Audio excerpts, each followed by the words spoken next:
ખાસ કરીને પશુપાલક મહિલાઓની વાત કરીએ શંકરભાઈ, મેં જોયું છે લખપતિ દીદી જે પ્રધાનમંત્રીજીએ નામ આપ્યું, પણ લખપતિ દીદી જે આપના જિલ્લાની છે એ લોકોને હું મળ્યો પણ છું. મને લાગે છે કે એમની સમૃદ્ધિ અથવા તો એ જે રીતે કામ કરી રહ્યા છે એ જોતાં એવું લાગે કે અહીંયા બેઠેલા ઘણા બધા લોકો, અમે લોકો મંથલી યરલી પેકેજમાં કામ કરતા હોઈએ છીએ, એના કરતાં લખપતિ દીદી બહુ ઘણું કમાય છે. એ અમે જોયું. નહીં, લખપતિ તો છે જ, પણ કરોડપતિ દીદી.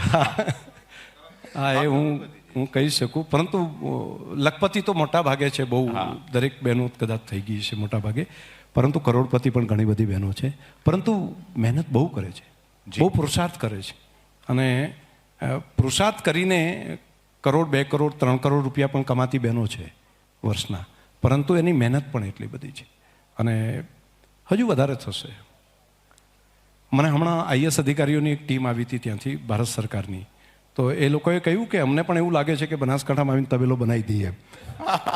મેં કીધું આ થોડા દિવસ માટે લાગશે, પરંતુ શિયાળાની ઠંડી હોય ને ત્યારે થોડું અઘરું પડતું હોય છે વહેલી સવારે જાગવાનું બધાને. પરંતુ વાત સાચી છે કે એક નવું સ્વપ્ન દેખાયું છે કે માત્ર જોબની પાછળ દોડીએ તેવું નહીં, ઘર આંગણે ભેગા થઈને આપણે પોતે આત્મનિર્ભર બની શકીએ, પોતે પગભર બની શકીએ, એવી દિશા તો બની